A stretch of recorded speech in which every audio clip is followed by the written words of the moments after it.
This is a matter which, for the time being, I must tell you, on a daily basis, I'm getting hundreds and hundreds of mails from people who are saying that as President of the Supreme Court Bar Association, I should intervene and ensure that the dog, lovers, or the section of people who want to represent the interest of the dogs are properly heard in Supreme Court. I was a vegetarian because as a child, I was brought up with the notion that how can you kill somebody to and eat that animal? Even today, I'm not able to understand that if you're a dog lover or an animal lover, why don't you take up protest for the animals which are in the food chain and say that they should not be killed at all? So that's one very fundamental issue with regard to people who claim to represent the cause of animals. When I go into my colony and there are stray dogs all around, and I take my granddaughters cycling in the colony, I am quite apprehensive whenever I see dogs. I feel that whether they will bite my grandchildren or not. Point which the Supreme Court has made is with regard to a solution to ensure that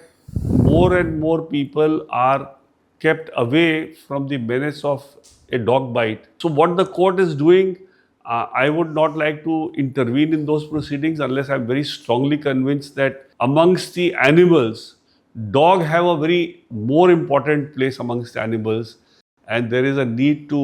look after dog more than any other animal, and to give them a treatment almost like humans. When we are in a country where I am doing some cases pro bono of children who are suffering from rare diseases and they are not being able to be treated because they don't have the money to buy those medicines, and courts are trying to do crowdfunding to get the money collected for treating these children, to rather not do something for them and get into a dog issue as if dogs are more important than any other animal,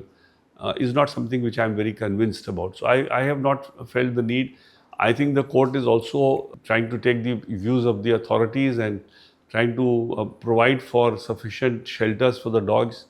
And I'm sure as time will go by, courts will also be sensitized to the practical problems of the directions given by the court, and the court will try to overcome them at some stage when the dogs are properly, treated, etc., and if they can be left back into the neighborhood